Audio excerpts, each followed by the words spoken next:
बोलिए प्रेम से श्री सद्गुरु महाराज की जय। श्री सद्गुरु महाराज की जय। श्री सद्गुरु महाराज की जय।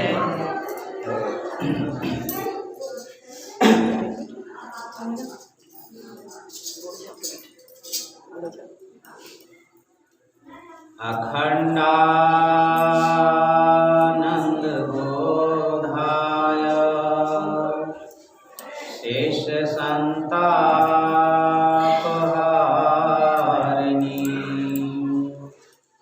सच्चिदानंद रूपाय रामाय गुरुवे परम गुरुवे नमः। परात् पर गुरुवे नमः। परमात्मा गुरुवे नमः। आत्मा गुरुवे नमः। आदि गुरुदेव अनादि गुरुदेव अनंत गुरुदेव अखिल गुरुदेव चरण गुरुदेव शरण गुरुदेव श्री गुरु महाराज चरणारविंद नमो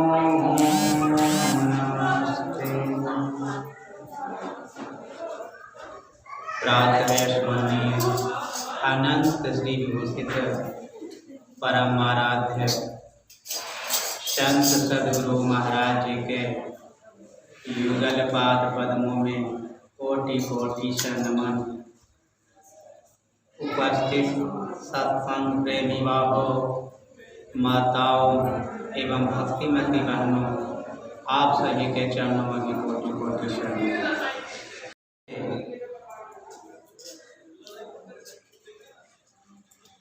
भगवान श्री राम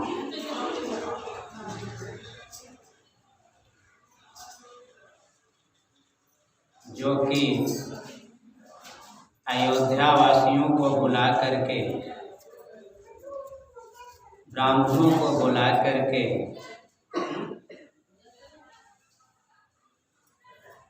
गुरजन, पुरजन, भगनीजन, जनईजन सबको बुला करके एक सभा में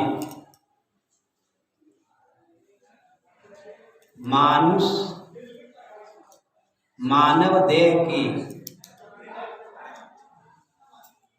उपाध्यता, यह मानुष देह क्यों हम लोगों को मिला है, यह मनुष्य का शरीर लेकर के हम सबों को क्या करना चाहिए। यह प्रसंग तो भगवान श्री राम त्रेता में किए थे। अब आज वह त्रेता का समय है क्या? आज कलयुग है। लेकिन आप जानते हैं कि त्रेता और कलयुग के बीच में द्वापर भी गया, और द्वापर में आप जानते हैं कि भगवान श्री कृष्ण आए और उस समय महाभारत का युद्ध भी हुआ। इसके बाद अभी कलिकाल है। सोचिए कि उस समय से यह प्रसंग चल रहा है। त्रेता में चला, द्वापर में चला, अब कलयुग में चल रहा है। लेकिन यह प्रसंग पुराना नहीं है, यह नया ही लगता है। और जो लोग इस प्रसंग को मन चित्त लगा करके, बुद्धि विवेक लगा करके, स्थिरता पूर्वक, निश्चलता पूर्वक बैठ करके स्थिर मन से, तब उनको समझ में आएगी कि भगवान राम क्या कहे थे। भगवान राम सबको बुला करके जो कह रहे हैं तो कह रहे हैं कि बड़े भाग मानुष तन पाओ। कहते हैं यह शरीर जो मिला है ने बड़ी भाग्य से मिला है। यह मत समझ लीजिए कि इस संसार में आप आए हैं, खूब मेहनत परिश्रम कर रहे हैं और खूब जमा कर रहे हैं, खूब पूजा पाठ कर रहे हैं, किसी भी तरह का धर्म अनुष्ठान कर रहे हैं, खूब योग जप तप कर रहे हैं, इस कारण से हम मनुष्य शरीर मिला है। यह भूल भुलैया है आपका, यह भूल है आपका, इससे शरीर नहीं मिला है। भगवान श्री राम इसी में कहते हैं, कबहू करी कृपा कर नर तन देही और देत इस बिनु हेतु सने। परमात्मा की बहुत आप पर दया है ना। जब परमात्मा आप पर बहुत कृपा करते हैं, अकारण, कोई कारण नहीं है परमात्मा को, तब आपको यह मनुष्य का शरीर देते हैं। और यह मनुष्य शरीर देने का मतलब क्या है? इस संसार में आकर के विषयोन्मुखी हो जाना। विषयोन्मुखी अगर हो जाइएगा तो इसी में भगवान श्री राम कहते हैं, यही तन कर फल विषय न भाई, स्वर्ग स्वल्प अंत दुखदाई। अगर यहाँ आकर के विषयों में ही मन लगाएं, और विषय है क्या? विषय यही है कि आंख से देखते हैं तो देखने का विषय, कान से सुनते हैं तो यह कान से सुनने का विषय, नाक से सूंघते हैं तो सूंघने का विषय, जिह्वा से स्वाद लेते हैं तो स्वाद का विषय, और हाथ से स्पर्श सुख लेते हैं तो स्पर्श का विषय। यह 5 ही विषय है ना, छठा विषय तो है नहीं। अब ये रूप रस गंध शब्द स्पर्श इसी में अगर लगे हुए हैं और यही आपको लगता है कि इसी में रच पच करके हम रह जाना है, तो भगवान कहते हैं कि यही तन कर फल विषय न भाई। स्वर्ग स्वल्प, अगर ये सब में लगे तो कुछ समय के लिए आपको स्वर्ग मिल जाए, लेकिन अंत दुखदाई। और भगवान श्री राम जब अपने भाइयों के सामने माया के बारे में बता रहे थे तो नारद जी भी वहीं बैठे। कहते हैं कि जो इस संसार में आकर के शुभ या अशुभ कर्म को करता है, उसके लिए हे भाई मैं काल रूप बन जाता हूँ। काल रूप मतलब जमराज बन जाता हूँ। और जब जमराज बनेंगे तो क्या करेंगे? जमराज बनेंगे तो जमराज के लिए तो नरकों में जगह है। जो जमराज नरक के मालिक है, नरकों में डाल देंगे। और जब नरक में डाल देंगे तो आपको सुख होगा कि दुख होगा? नरक में क्या व्यवस्था है? जैसा यहाँ व्यवस्था है ऐसा व्यवस्था है नरक में। और अभी परम महाराज गुरु महाराज जी की वाणी को आप सुने थे। गुरु महाराज क्या कहते थे? यही मानुष देह समैया में। अगर यह शरीर आपको मिल गया है मनुष्य का, और मनुष्य वाला अगर कर्म करते हैं तो मनुष्य वाला कर्म क्या है? तो आगे गुरुदेव कहते हैं करू परमेश्वर से प्यार। क्या करना है? परमेश्वर से प्यार। और भगवान श्री राम क्या कह रहे हैं नारद जी के सामने? कि यही शुभ या शुभ कर्म को विचार करके राम का ऋषि मुनि लोग भजन करते हैं। क्योंकि राम का भजन नहीं करेंगे तो फिर परमात्मा क्या करेंगे? जैसा कर्म वैसा हमको योनि शरीर प्राप्त होगा। कहते हैं ना, कर्म किए जा फल की चिंता ना कर तो इंसान, और जैसा कर्म करेगा वैसा फल देगा भगवान। और कहते हैं यही है गीता का ज्ञान। जैसा कर्म किए है कोई बचा सकता है? बुरा कर्म किए है तो बुरा कर्म को भोगना ही पड़ेगा। अगर अच्छा कर्म किए हैं तो अच्छा फल भोगना ही पड़ेगा। हमारे गुरुदेव कहते थे 2 - 2 = 0 होता है। लेकिन यहाँ यह मत समझ लीजिए कि 2 गो पाप कर लिए हैं और 2 गो पुण्य कर लेंगे तो =0 हो जाएगा। यहाँ 0 नहीं होगा।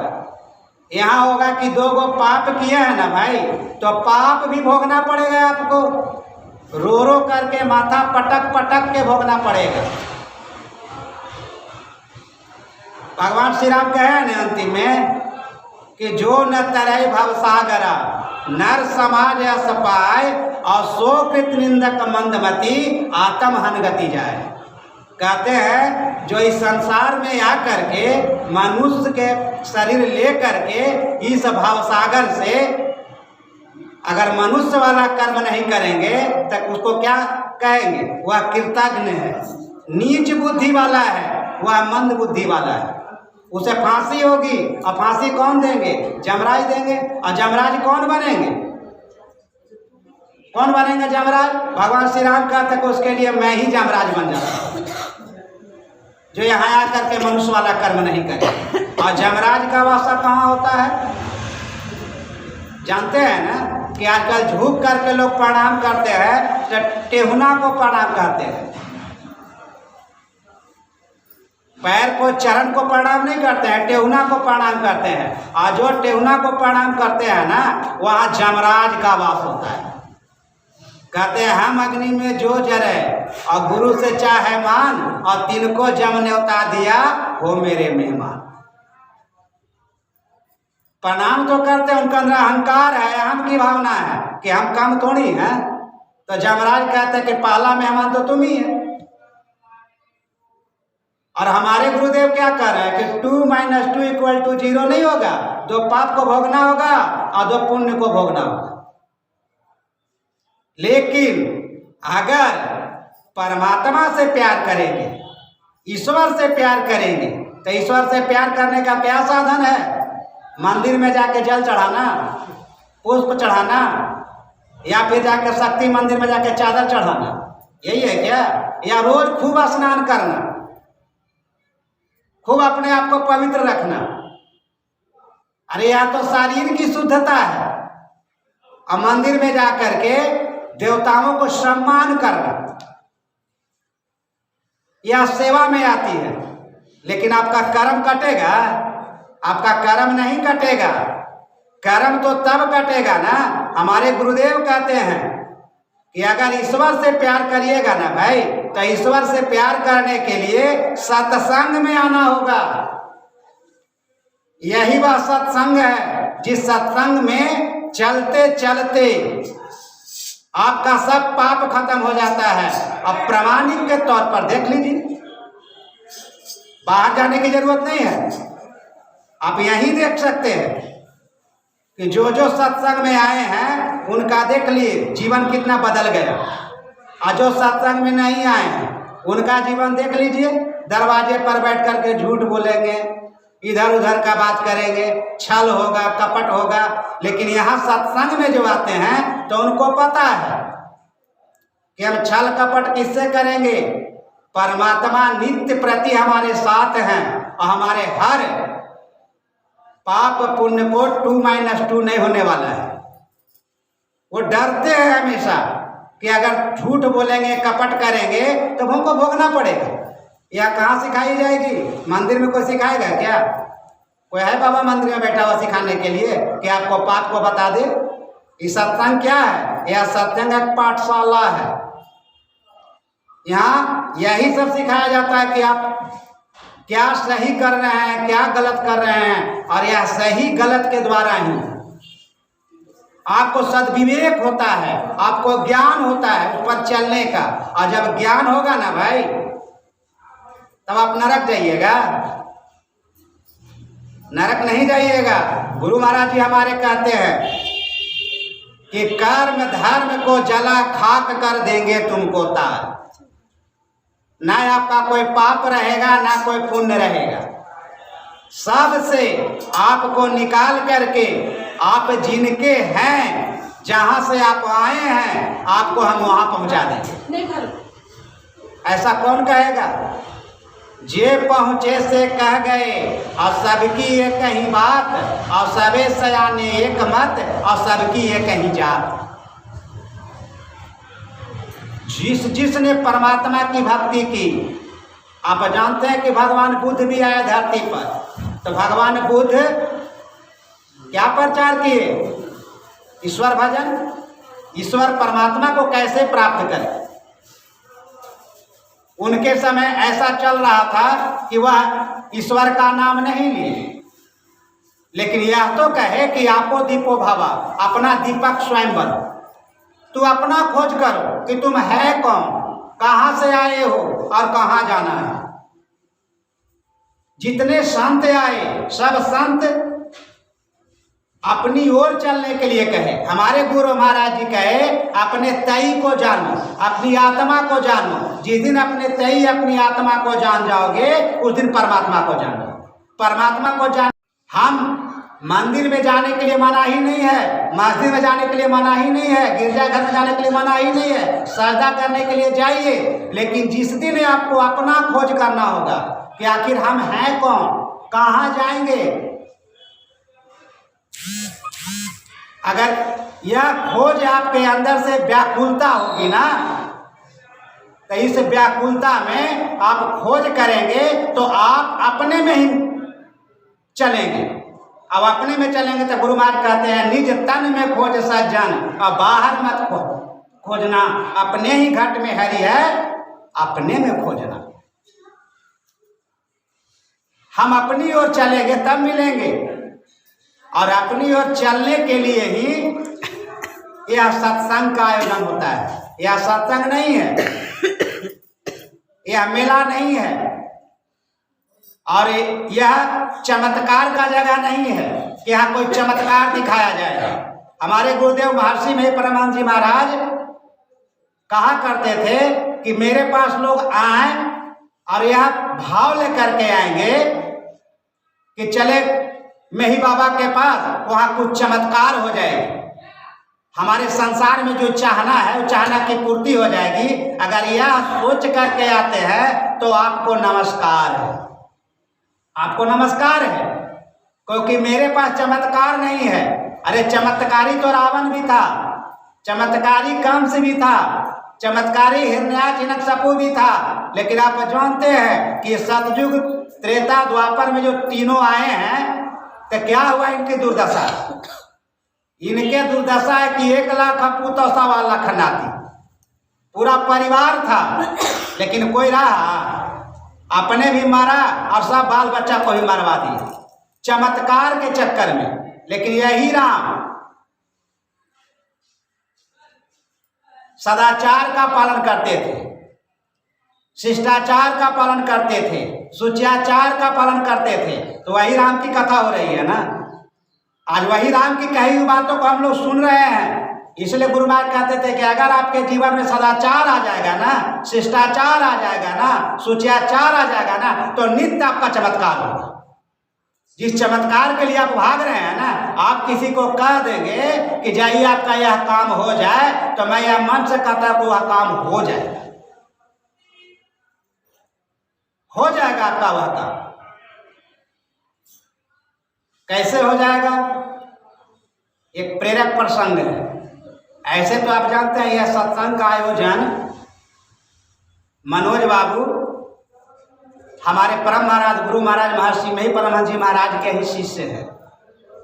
हम सब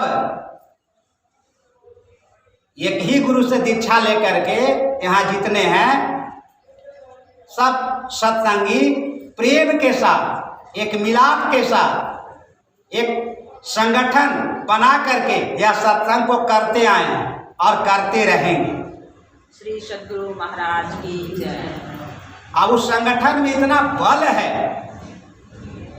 कि हवा तो बहुत आएगी, लेकिन उस हवा में हम लोग डगमगाने वाले नहीं हैं। और उसी का नतीजा है कि उनकी थोड़ी सी बुद्धि में इतना अटा कि आज के दिन हमारे पिता श्याम किशोर साहब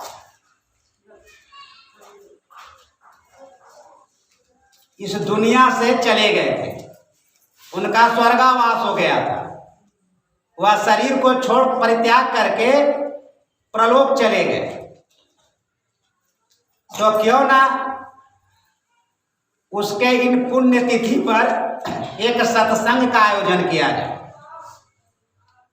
तो वह अपने पत्नी से, अपने बच्चों से, अपनी चाची से, अपने चाचा से, अपने परिवार से, अपने बुआ से सब विचार करके उनको मन में आया कि अपने पिताजी के उद्धार के लिए यह सत्संग किया जाए।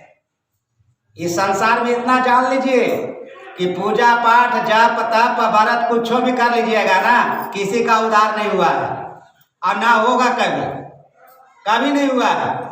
आप जानते हैं ना कि भगवान बुद्ध के समय में ही एक मछुआरा तालाब में स्नान कर रहा था ना, मछली भी उसी में स्नान करती है, लेकिन जानते हैं ना जाल फेंकता है मछुआरा निकालता है, तीर्थों में पानी है, उसी पानी में मछली भी नहा रही है, मछुआरा भी नहा रहा है, लेकिन कल्याण हो गया था। अब जानते हैं कि भगवान बुद्ध अपने समय में बतला दिए थे कुछ दिनों के बाद कि देखो जी यह मरा हुआ जो हाथी पड़ा हुआ है ना, यह वही मछुआरा है, और यह जो कीड़ा चींटी जो नोच नोच के इसको खा रहा है, इसका रुधिर को नोच रहा है, यह वही मछली है।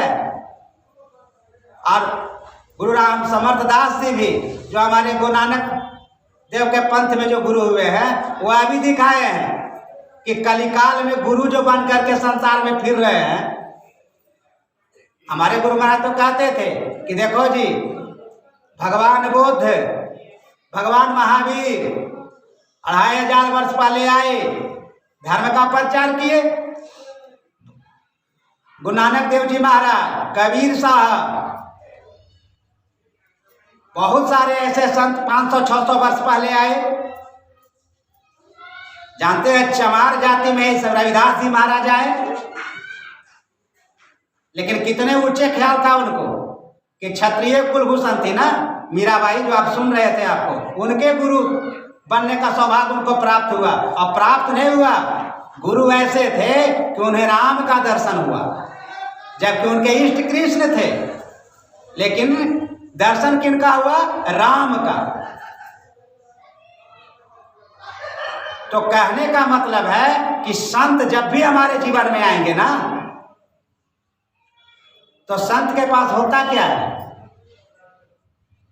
संत के पास देने के लिए संसार का कुछ नहीं होता है, वो तो ऐसे ही मिल जाती है। मैया लक्ष्मी ऐसे ही बैठी रहती है वहां देने के लिए। आप क्या सोच रहे हैं कि सत्संग में आप बैठे हैं तो सिर्फ आप ही बैठे हैं? यह सत्संग में देवी देवता सब बैठे हुए हैं, और सब बैठते हैं आकर के, क्योंकि यह सत्संग अभी भगवान श्री राम कह रहे हैं सुर दुर्लभ सब ग्रंथ ही गावा। देवताओं को दुर्लभ है, तो जो दुर्लभ है वो देवता छोड़ देंगे पीने के लिए। हम सबको अच्छा लगता है सत्संग में आते हैं, तो देवता लोग को भी यह जो है ना, यह दुर्लभ चीज वह सुलभ हो जाए। और यह सुलभ यह सत्संग से होता है। तब वो बेचारे के मन में आया कि सब मिलजुल करके हम क्या करें? सत्संग का आयोजन करें। और इस सत्संग में लाभ बहुत है, इतना लाभ है जिसकी आप कल्पना नहीं कर सकते। सत्संग में बताया क्या जाता है? सत्संग में बताया ही जाता है कि सत्संग संतों के अनुसार चलती है। और गुरु महाराज मेरे क्या कहते हैं? संत मता बिन गति नहीं, और सुनो सकल दे काम, और जाओ चाहो उद्धार को तो बनो क्या? जैसे श्याम किशोर साहु जी, उससे तरह सबके पिताजी होंगे, सबके माताजी होंगे। यह बात ही क्या कि बनो अपने माता पिता के संतान। अगर माता पिता के संतान बनेंगे तो उनके उद्धार के लिए सत्संग की तो जरूरत नहीं पड़ता, फिर उनके उद्धार की जरूरत नहीं पड़ता। इनके उद्धार के लिए सत्संग की जरूरत पड़ा है। इनका उद्धार कैसे हो? कहाँ गए? तो यह सोच लीजिए कि ये चले गए तो क्या हम लोग नहीं जाएंगे? हम लोग भी जाएंगे। आज जाए, कल जाए, परसों जाए, कुछ वर्षों के बाद जाए, लेकिन जाएंगे। लेकिन जाएंगे कहाँ? इसके लिए शुरुआत करना होगा, और शुरुआत के लिए गुरु महाराज कहते हैं कि बनो संत संतान। अगर संत के संतान बनोगे तो शुरुआत हो जाएगा। हमारे दीक्षा गुरु भी कह रहे थे ना कि गुरु ही तू और गुरु ही पितु और जाके गुरु ही सोहाई, ते बड़ भागी कहे पुरुष में ही सहज परम गति पाई। कहाँ गया बिंदु और कहाँ गई ना, कहाँ गई बिंदु और कहाँ गई ना, इसमें आया क्या? गुरु ही हितु है जिनके लिए, गुरु ही पितु है जिनके लिए। अब भगवान नाम का प्रभु कृपा कर नर्तन देही देत ईस मुनि हेतु सने, जो स्नेह करके देते हैं। तो अगर जिस कर्म को करने के लिए संत कहते हैं और वह कर्म को करेंगे तो गुरु महाराज गुरु ही तू गुरु ही पितु आजा को गुरु ही सुहाई। अब संसार सुहाएगा तो उसके लिए नहीं कहा गया है, गुरु ही सुहाई, उसका चिंतन सिर्फ गुरु का रहे। ते बड़ा भागी पुरुष कह में, हमारे गुरुदेव कहते हैं वह बड़ा भागी है। बड़ा भागी कौन है? इस संसार में जो आकर के सब कुछ कर लिया वो बड़ा है। अगर वो बड़ा होता तो भगवान कहते हैं बड़े भाग मनुष्य तन पावर, गुरु मान कहते हैं बड़ा भागी, वहां कह रहे हैं भगवान राम बड़ा भागी। जो यह मनुष्य वाला कर्म करेंगे वह बड़ा भागी होंगे, और मनुष्य वाला कर्म है अपने आप को जान लेना। गुरुदेव कहते हैं कि ते बड़ा भागी कह रहे हैं गुरुदेव सहज निश्चय क्या होगा? परम गति। अब उसको बिंदु की जरूरत पड़ेगा, नाद की जरूरत पड़ेगा, वो सोया भी रहेगा। बाबा कह रहे थे प्रवचन में, कहते हैं बाबा लेकिन देर से कहते हैं, वह सोया भी रहेगा ना, वह जगा भी रहेगा ना, वह बैठा भी रहेगा ना, वह चलते फिरते भी रहेगा ना, तो वह बिंदु का दर्शन करेगा। गुरु ने कहते सुनत लखत सुख लहत अद्भुति में ही प्रभु मिलते। अद्भुत अंतर की डगरिया और जहां पर चलकर प्रभु मिलते, वह सुनेगा। उठत बैठत सोवत जागत टूक विहीन नहीं तारा, और निस्दिन जंतर झिन झिन बाजे और जम जालिम पचिहारा। वह परमात्मा का जो आवाज है, जिनको गुरु में ही श्रद्धा है, गुरु में ही विश्वास है कि गुरु के बिना कुछ होने वाला नहीं है, हो जाएगा। अगर जिनको माता पिता में विश्वास होगा, उनका माता पिता है, हाथ जरा उठाइए तो, अब अगर है तो जाएंगे कि नहीं?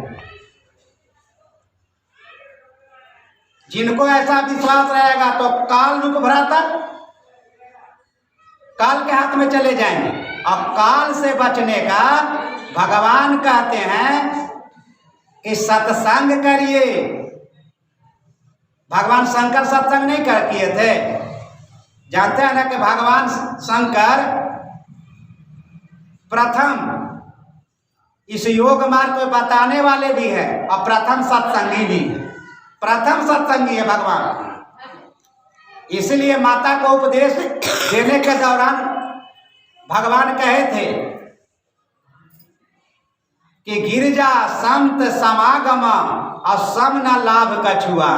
भगवान कह रहे हैं पूजा करने के लिए, अगर शंकर भगवान का पूजा करते हैं तो आपको यह दिमाग में बैठा लेना चाहिए कि भगवान शंकर कह रहे हैं, गिरजा मतलब पार्वती मैया को कह रहे हैं कि संत समागम मतलब यह सत्संग, सम न लाभ कछुआ, इससे बड़ा कहीं लाभ नहीं है। आपको संसार भी चाहिए और अगर परमार्थ भी चाहिए, जो भगवान कहते हैं कि यही तन कर फल विषय न भाई स्वर्ग उस्वल।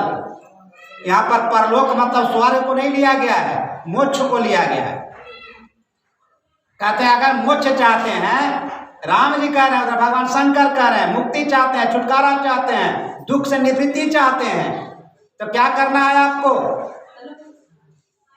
संत समागम मतलब संतों का सत्संग। तो कहते हैं संत है कहाँ? तो संत है नहीं,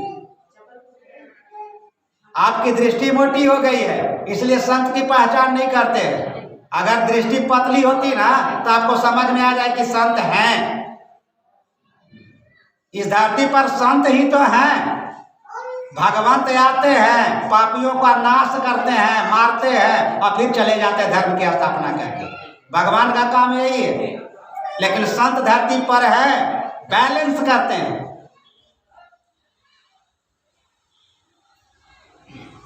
तो आप भगवान श्री राम जो कह रहे हैं कि संत की महिमा इतना बता रहे हैं, और उधर से भगवान शंकर भी संत की महिमा इतना बता रहे हैं। क्यों? तो कहते हैं कि जो संत के शरण में जाएंगे सो सब उधरण हार, उनका उद्धार हो जाएगा। इसलिए लगता है गिरजा संत समागमा और सब न लाभ कछुआन और बिनु हरि कृपा। हरि मतलब परमात्मा, बिना ईश्वर के कृपा के यह सत्संग मिलता भी नहीं। सभी लोग सत्संग सुनते हैं? नहीं सुनते हैं। क्यों नहीं सुनते हैं? कि सब पर परमात्मा की कृपा नहीं है। जिन पर ईश्वरीय कृपा है, जिनको परमात्मा की कृपा है, वही आएंगे। और गावे ही वेद पुराण, वेद पुराणों में यह बताई गई है। तो यह सत्संग से किसका लाभ हुआ? क्यों मनोज बाबू ऐसा यह कर्म कर रहे हैं अपने परिवार सबको समेट करके? क्योंकि आज सत्संग के कारण ही सब कोई उच्च पद पाते हैं। जितने लोग ऊंचाई को छुए हैं, ऊर्ध्वगति जिनकी हुई है, उसको सत्संग से हुआ है। गोस्वामी तुलसीदास जी महाराज लिखा है ना, मति कीरति गति भूति भलाई। जिनकी बुद्धि ठीक हो गई, जिनके संसार में ऐश्वर्य की प्राप्ति हो गई, गति मतलब सदगति, भलपन, ये सब कुछ इसको मिला है सत्संग के प्रभाव से मिला है। तो इनके मन में आया कि हम तो सत्संग में जुड़े हैं, हमारे पिताजी तो नहीं जुड़े थे। हाँ, पिताजी राम राम श्याम श्याम कुछ भी करते होंगे, जो मन में आता हो कुछ ना कुछ तो करते होंगे, लेकिन कुछ ना कुछ करते होंगे तो कुछ ना फल मिलेगा उसका। लेकिन देखिए, सत्संग करने से उनकी मति कैसी है, उनकी बुद्धि कैसी है मनोज बाबू का, कि सत्संग करने के कारण वह मेरे पिताजी का कैसे उद्धार हो, यह उद्धार के लिए यह सत्संग कराए। यह प्रेरक प्रसंग है कि एक महापुरुष महात्मा ईश्वर के भजन में लवलीन रहा करते थे। उठते बैठते सोते जागते भगवान के नाम का कीर्तन करते रहते थे। चलते फिरते उनका मन में सिर्फ ईश्वर का स्मरण रहता था। एक समय की बात है कि वह बेचारे रास्ते से चले जा रहे थे। चलते चलते बहुत दूर निकले, और जब दूर निकले तो मन में उनको ख्याल आया कि कुछ देर आराम कर लिया जाए। फिर उनको मन में यह उठा कि अगर हम यहाँ आराम करते हैं तो जंगल में हम प्रवेश कर गए, और जंगल को जितना जल्दी हम पार कर लें, इसके बाद कहीं बस्ती चाहे गांव चाहे कुछ भी ठाव होगा वहां जा करके विश्राम कर लेंगे। बेचारा चले जा रहे थे लपके लपके, लेकिन जंगल इतना लंबा था कि नाम ही नहीं लिया खत्म होने का, और रात्रि हो गई। जंगल पार नहीं हो सके, रात्रि हो गई। अब महात्मा जी क्या करेंगे? वह महात्मा जी सोचे अब कहीं जाने से फायदा नहीं है, किसी पेड़ के नीचे विश्राम कर लिया जाए। अब सुबह सूर्योदय होगी फिर निकलेंगे। तो एक वट वृक्ष का पेड़ के नीचे वह विश्राम करने लगे। जैसे ही कुछ देर वो सोए तो देखते हैं, आंख बंद किए तो देखते हैं कि सामने ही कुछ महिलाएं नृत्य कर रही है, कुछ पुरुष लोग बाजा बजा रहे हैं, बहुत खुश हैं। यह जो देखे कि अरे यह बाजा गाजा, यह नृत्य, अभी तो सन्नाटा था, ऐसी व्यवस्था कहां से आन पड़ी। यह देख ही रहे थे कि एक पुरुष आ करके इनको पकड़ लिया। कहता अरे तुम यह जंगल में क्या कर रहे हो, तुम मेरे राजा के पास चलो। तो बोला आपके राजा? बोला हाँ, जंगल में भी राजा है, जैसे हम लोग कोई राजा है कि नहीं। देश का राजा कौन है? नरेंद्र मोदी। कितना अच्छा सब चला रहे हैं। भले बहुत लोगों को बुरा लगता है, लेकिन है तो त्यागी, और उनके भाई हैं जोगी, कहना ही नहीं है दोनों के बारे में। तो उसी तरह जंगल के भी राजा थे। वह राजा पकड़ करके ले गया।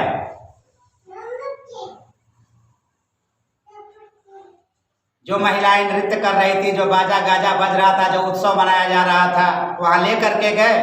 वह देखे, कहता रे मानव, तू कहाँ जंगल में आकर के फंस गया? तुझे मालूम नहीं कि तुम कहाँ आए हो? तो कहते मालूम है, अच्छी तरह से मालूम है कि मैं कहाँ आ गया। मैं जंगल पार कर रहा था और जिस पेड़ के नीचे मैं विश्राम किया हूँ, इस पेड़ के ऊपर सारे प्रेत लोग रहते हैं। कौन रहते हैं? प्रेत। और वह प्रेत आज उत्सव मना रहे हैं। लेकिन राजन, आप तो प्रेतों के राजा हैं ना? बोलते हैं हाँ। तो आपसे मैं यह पूछना चाहता हूं कि यहाँ आज कैसा उत्सव है, क्यों उत्सव यह मनाया जा रहा है? तो कहता है यह उत्सव इसलिए मनाया जा रहा है कि मेरी बेटी जैसा वर चाह रही थी, वैसा वर अभी तक इसको मिला नहीं था, और वह वर कल इसे प्राप्त हो जाएगा। बहुत समय से इंतजार मेरी बेटी कर रही थी, अब कल मेरी बेटी उससे शादी करेगी, वह भर लेगी अपने वर को, इसलिए आज उत्सव मनाया जा रहा है। हम लोग भी घर में शादी ब्याह करते हैं ना, देखते हैं 2 दिन 4 दिन 5 दिन पहले तो उत्सव होता है। ये तो ऐसा उत्सव होता है कि सब महिलाएं, सब बहन लोग खूब हंसती है, नाचती है, गाती है, मटकोर है तो क्या है तो क्या है, सब करती है, खुश होती है। शादी के कुछ दिन तक तो सुन लेते हैं कि बहुत अच्छा लगता है। लड़का लड़की के शादी हुआ, लड़की भी खुश, लड़का भी खुश, दोनों मस्त रहते हैं। लड़का से कहिए तो लड़की की बड़ाई, लड़की कहिए तो लड़का की बड़ाई। लेकिन कुछ दिन जब बीत जाता है तो देखते हैं नहीं, वह लड़का लड़की से कहता है अरे क्या बात करना उसका, और लड़की से पूछिए लड़का का, और लड़का से पूछिए लड़की पर क्या बात उसका करना, और क्या हो क्या गया। बोलता उस समय तो बड़ा बड़ाई करते थे, कहते थे मेरी पत्नी चंद्रमुखी, चांद ऐसा मुख है। और लड़का भी कहता था अगर यह समा तक मेरे हाथ जाते तो कदमों में तेरे सितारे बिछाते। इस तरह की बात करते थे। अब कहाँ चला गया? बोले छोड़ो, वो जमाना चला गया। कुछ दिन के बाद फिर उस लड़के से या लड़की से पूछता है तो एक दूसरे कहता है कि मत कहो, कुछ चंद्रमुखी वाला जमाना गया, अब तो वो सूर्यमुखी है। लेकिन कुछ दिन के बाद फिर बोले तो क्या होता है? कहता मत पूछो, अब तो ज्वालामुखी है।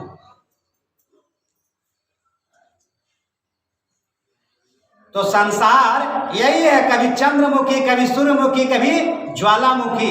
अरे भाई कब जागोगे? जब होगा गुरुमुखी। जिस दिन जाग जाओगे ना, गुरुमुखी हो जाओगे ना, तो चंद्रमुखी, सूर्यमुखी या ज्वालामुखी से कुछ होने वाला नहीं है। आपकी गाड़ी चल देगी, आप हंसते रहेंगे, आपको पता चल जाएगा इस संसार में लेन देन है भाई, लेन देन। दो पटरी पर चल रही है लेकिन लेन देन है, लेन देन का चुकता करके जाना है। और गुरु में हो जाएंगे तो गुरु यही तो देते हैं, हिम्मत देते हैं, अंदर से धैर्य देते हैं, साहस देते हैं, भय से निकाल देते हैं।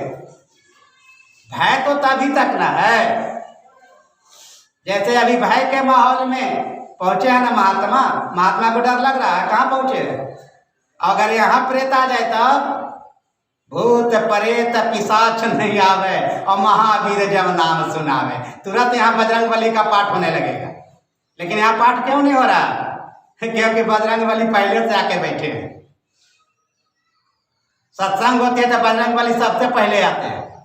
संत की तस्वीर लगी, बजरंगबली आके बैठ गए अपने वेश में, या तो किसी के शरीर में आके बैठ जाएंगे। उनको तो कथा, भगवान की कथा चाहिए, राम की कथा चाहिए, सत्संग चाहिए। तो यहाँ भूत प्रेत आएगा, भूत प्रेत तो जहाँ तक आवाज जा रही वहां से भाग जाएगा, क्योंकि वह भी जो है ना एकदम बैठ के सुनेगा प्रेम से सत्संग। क्योंकि बिनु सत्संग विवेक न होई और राम कृपा बिनु सुलभ न सोई। बिना राम कृपा का सुलभ है? कितनों हम देवता के पूजा पाठ कर लेंगे, लेकिन कितनों तीर्थों में स्नान करती है माई दाई जा करके, लेकिन देखते हैं उनसे पाप को छूटता है। लेकिन हम कहते हैं कि यहाँ पर जो बैठते हैं ना, ठीक है थोड़ा बहुत माई दाई पाप कर लेती है, लेकिन इतना डरती है ना, इतना डरती है अंदर से कि हे गुरुदेव पाप तो हो गया है हमसे, गलती से हो गया है, इसको सजा दे दीजिएगा, उस सजा दे दीजिएगा। उस सजा लेने के लिए वह तैयार रहती हैं।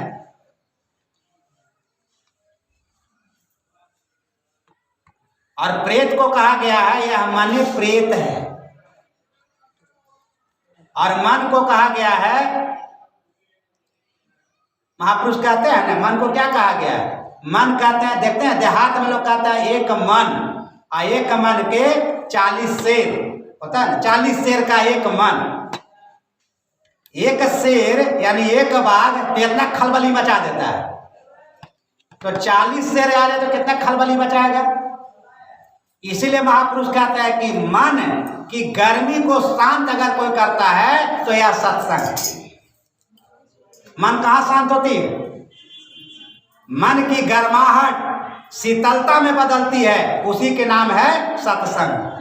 नहीं तो संसार में कुछ भी ऐसा नहीं बना है जो मन की गर्मी को शांत कर दे। मन यहाँ ठंडक पड़ जाता है, देखिए किसी का मन अभी उथल पुथल कर रहा है, सबका मन शांत है, सबका मन लगा हुआ है कि हम सत्संग सुन रहे हैं, गुरु के समक्ष बैठे हैं। अब गुरु की महिमा देखिए कैसी महिमा है।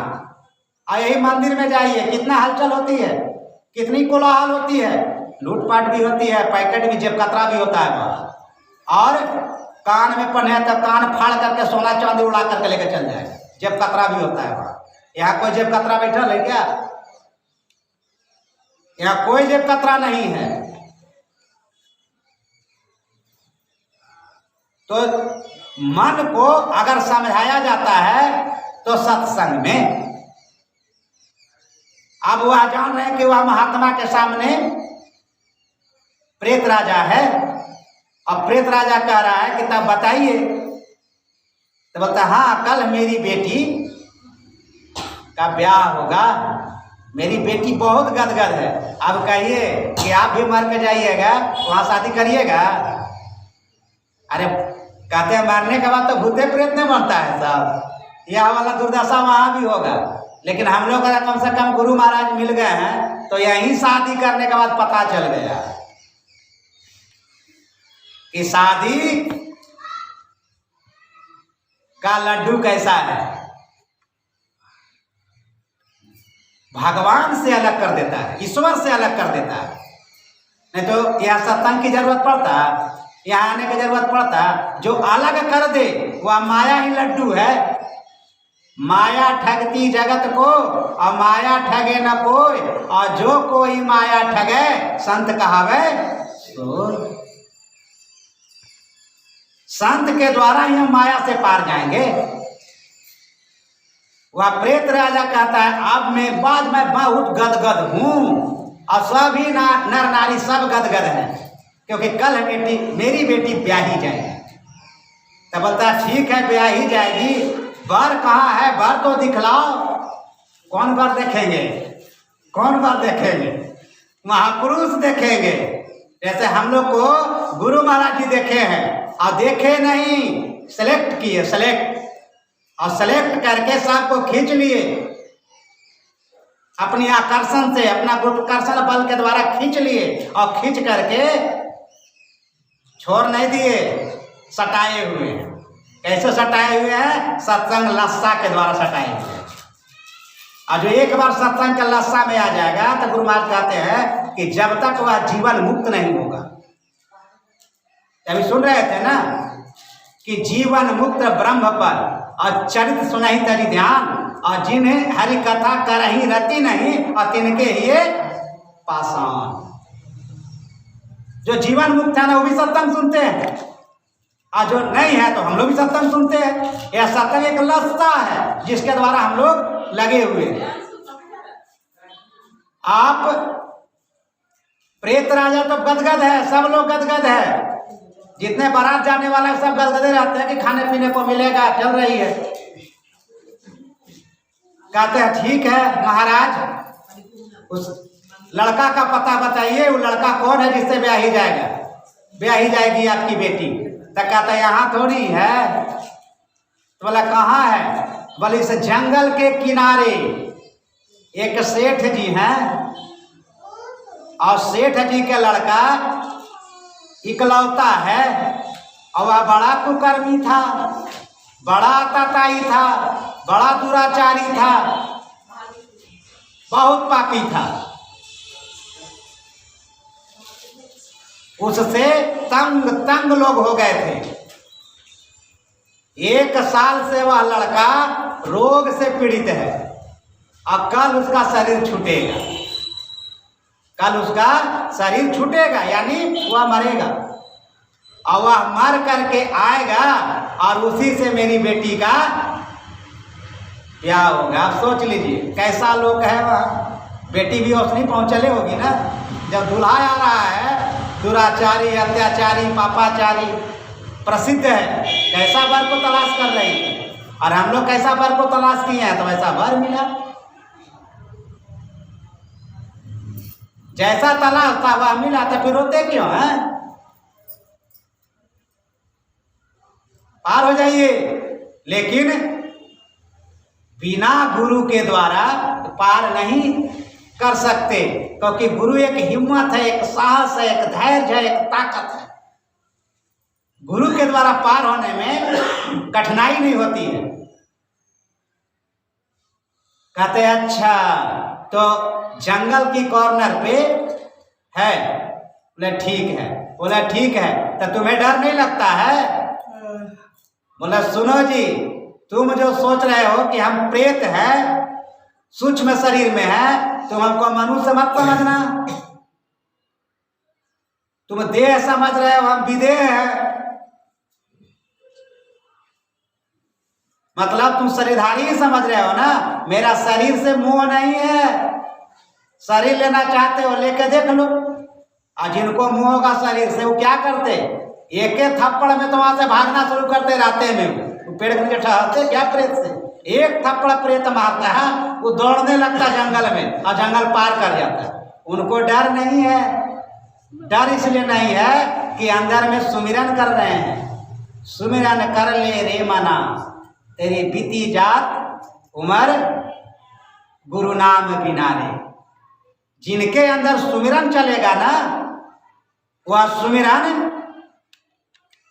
कोई भी बाधा नहीं पहुंचा सकता। आप कोशिश करके देख लो।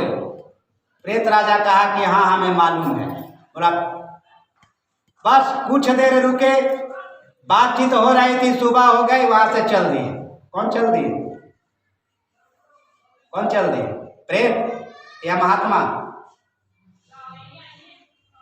कहाँ कौन जाएंगे? कौन निकलेगा वहां से? महात्मा चल दिए और चलते चलते जंगल को पार किए और कहाँ जाएंगे?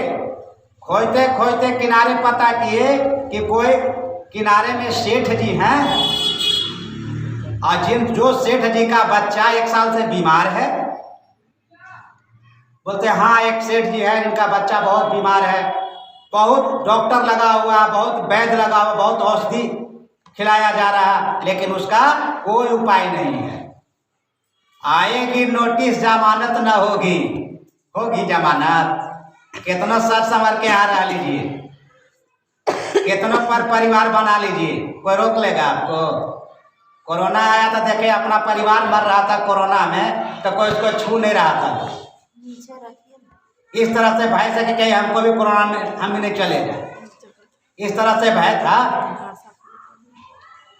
वह गया, पता करके गए, वहां जा करके बोलते हैं अच्छा आपके बेटे को तबीयत खराब है? बोलते हैं हाँ।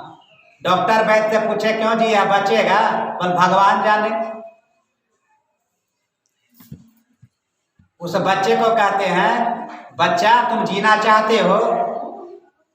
तो लड़खड़ाते हुए कहता है जीना कौन नहीं चाहता है? कोई मरना चाहते हैं क्या? कहिए तो क्या मरना चाहते हैं? लेकिन देखिए अभी आपसे पूछा कि मरना नहीं चाहते, लेकिन महात्मा क्या बोला था अभी कुछ देर पहले प्रसंग में? महात्मा बोले थे ना मैं विदेह हूँ।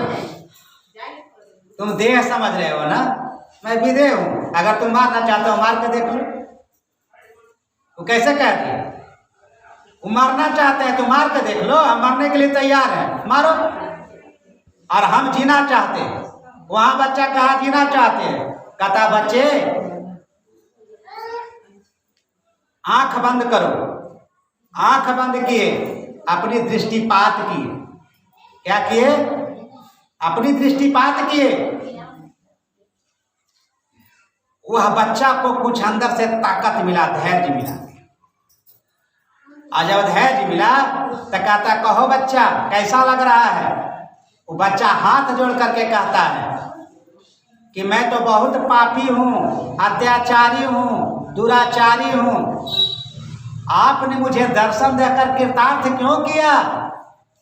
क्यों कृतार्थ किया है आपने? तब वो कहते हैं कि अच्छा तुम ऐसा कैसे कह रहे हो? तो देखते हैं लैपटॉप कंप्यूटर में चिप डालने के बाद उसमें जो प्रोग्राम दिखता है ना, अंत समय में हर व्यक्ति जो जो कर्म किए हैं ना वो सब दिखता है। और उस बच्चे का क्या था? अंत समय था, उस सब देख लिया अंदर में उसकी। और अंदर में संत को भी देख लिया, महात्मा को देख लिया और कहते हैं भगवान मुझे कृतार्थ मत करिए, तो कि संत कृपा से सब पाप कट जाता है, मुझे अपने पापों की सजा भोग लेने दीजिए। कहते हैं नहीं नहीं सुनो, देख लिए हो ना, अब तुमको हम नाम बता देते हैं, तू सुमिरन करो। सुमिरन भजन करने से परमात्मा की कृपा होती है। और हम लोग गुरु महाराज वही ना कह रहे, गुरु ही तू गुरु ही पीतू अजा को गुरु ही सुहाई, और ते बड़ा भागी पुरुष का नहीं और सहज परम गति पाई।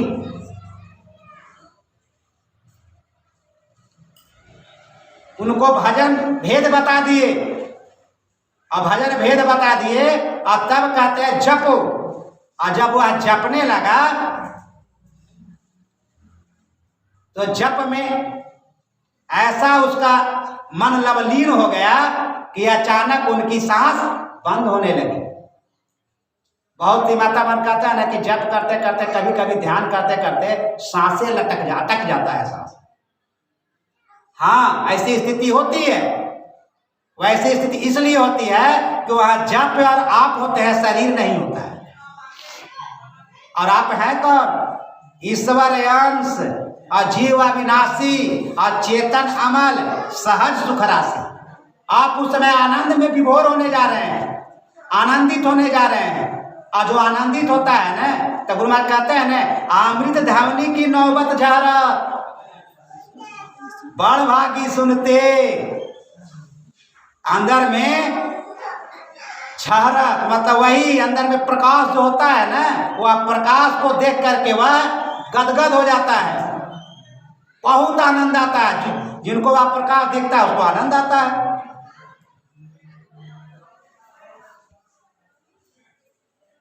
वह गदगद होकर के जैसे ही उसका अंदर से वो आनंद ले रहा था, लोग समझे कि यह मर गया, शरीर उसका गिर पड़ा। और गिर पड़ा तो लोग क्या करने लगे, एक से एक भस्म, महंगा महंगा भस्म दवा जो होती है वह देने लगे, उसको दवा खिलाने लगे। लेकिन महात्मा देखे कि दवा से काम होने वाला है, उसको कान के समीप जा करके फिर से गुरु मंत्र बताए। आप जानते हैं कि हमारे गुरु महाराज भी ऐसा किए हैं। हमारे गुरु महाराज के शिष्य थे लक्ष्मण दास जी महाराज, अररिया में वो रहते थे, खेती बाड़ी करते थे, चावल वगैरह जो भी खेती बाड़ी पहुंचाने जाते थे, तो उन्हीं के साथ कुछ शिष्य भी सब गए थे भागलपुर कुप्पा घाट। गए, गुरु महाराज बरामदे पर बैठे हुए थे और सामान मान रख करके, ध्यान का समय था, सब लोग ध्यान में बैठ गए चादर ओढ़ करके, और चादर ओढ़ करके ध्यान में बैठ गए। तो जो लोग गए थे उसमें से एक चादरे के अंदर से कहते हैं, गुरु खोलिए वज्र कपाट। क्या बोलते हैं, गुरु खोलिए वज्र कपाट अंधेरी सन्मुखी। तो बरामदे से गुरु महाराज जी जो आराम कर रहे थे, लेट रहे थे, बोलते हैं सब काम का मैं ही करेगा, सब में ही सही करवा लेगा। अरे गुरु चाबी दे दिए हैं, ताला खोल लो, ताला खोल लो, गुरु चाबी दे दिए हैं। ऊंची आवाज में गुरु महाराज जी बोले कि मैंने सबको नामदान दे करके गुरु मंत्र दे दिया है, अब तेरी है बारी कि तुम ताला खोल करके देख लो कि अंदर में गुरु है कि नहीं। अब कहते हैं ना, सतगुरु बता दियो ताला खोलन की। ताला खोलन के लिए यही मंत्र है, और हम मेहनत नहीं करेंगे तो मिलेगी, मेहनत हम लोग को करना होगा, और जो मेहनत कर रहे हैं उनको प्राप्ति हो रही है। अब वहां पर कान में बोले, फिर आ गए, और इसके बाद होश में आके वह शरीर को छोड़ दिए, और महात्मा जी वहां से चल दिए, बता करके भजन वेद दे के चल दिए घर से। लोग समझे कि यह मर गया, लेकिन मरने की अवस्था तो थी नहीं।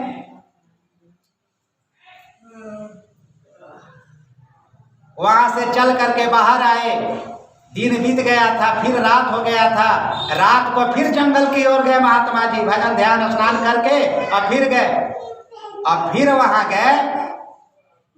और जब वहां जाते हैं तो पेड़ के पास देखते हैं कि जो पार्टी चल रही थी, जो नाच गाना चल रहा था, सभी महिलाएं, सभी पुरुष बैठ करके क्रंदन कर रहे हैं। राजा भी क्रंदन कर रहे हैं, रो रहे हैं। जा करके पूछते हैं महात्मा जी क्या हुआ, आप लोग रो रहे हैं? तो बोलते हैं हाँ, जिस लड़के से मेरी बेटी ब्याही जाती ना, तो बोलता ब्याही जाती, वो लड़का का क्या, वो लड़का तो मर गया। मैं भी देख कर के आ रहा हूं, लड़का मर गया। प्रेत कहता है, प्रेत का राजा कहता है नहीं नहीं, वह मरा नहीं, वह तो जिंदा है। बोला क्यों जिंदा है? तब प्रेत राजा कहता है महात्मा जी, मैंने आपसे भूल की, जो मैंने एड्रेस बता दिया था कि मेरी बेटी का दूल्हा आने वाला है। तब बोलता है कि भूल हुई, लेकिन इसका फायदा क्या हुआ?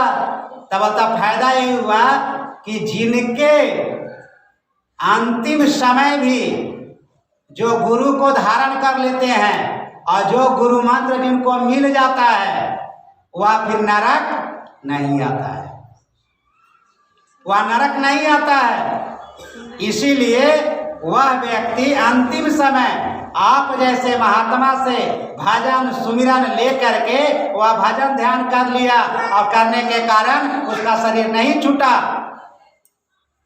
वह फिर से जीवित हो गया, उसकी बीमारी ठीक हो गई और हमारी बेटी का ब्याह होते होते रुक गया। इसीलिए कहते हैं कि सुमिरन कर ले रे मना। हम लोग को क्या करना चाहिए? भजन सुमिरन किसी सच्चे सदगुरु को खोज करके उनसे दीक्षा लेकर के उनसे शिक्षा लेकर के या सत्संग और ध्यान करेंगे तो ध्यान करने का फल मिलेगा कि हमें अगर अच्छा से ध्यान करिएगा तो हमारे गुरु महाराज देखे कितना दिन रहे धरती पर, मुक्ति प्राप्त कर लिए, बहुत दिन रहे। आप भी रह सकते हैं, अपनी आयु को बढ़ा सकते हैं, घटा सकते हैं, आपका हाथ में होगा, लेकिन यह भजन करने से बल मिलता है अंदर में। इसीलिए अभी हम लोग सुन रहे थे ना, यही मानुष दे समैया में और करूँ परमेश्वर से प्यार, तो कर्म धर्म को जला खाक कर देंगे तुमको। किस तरह? तो गुरु महाराज कहते हैं स्थूल सूक्ष्म और कारण महाकारण और कैवल्य हूँ के पार। मतलब यह शरीर स्थूल है ना, सूक्ष्म शरीर तो प्रेत का था, सूक्ष्म शरीर में प्रेत था, फिर वह शरीर जिस तरह से हमारे शरीर में सब देवी देवता है कि नहीं। चरण में सुनते हैं कि विष्णु भगवान है, टेहना में आप लोग जानते थे जमराज है, मल मूत्र के द्वार है तो वहां पर गणेश भगवान है, ब्रह्मा जी हैं, नाभि चक्र में विष्णु भगवान है, हृदय चक्र में भगवान शिव है, कंठ चक्र में सरस्वती माता है, आंख के पास अश्विनी कुमार है। तो देव दुर्लभ यह शरीर है, अभी आप सुन रहे तो देव दुर्लभ ही शरीर है ना, और देवता हमारे शरीर में है। लेकिन आप जानते हैं ना, भगवान श्री राम कह रहे हैं कि साधन धाम मोक्ष के द्वारा अब पाए न जही परलोक सवार। हमारा शरीर क्या है? साधन का धाम है। तो जब साधन के धाम है तो देवता के शरीर में है। जो गुरु महाराज का अभिवाणी सुन रहे थे कि सुखमन तिल हो और पिल तन भीतर होंगे सबसे न्याय।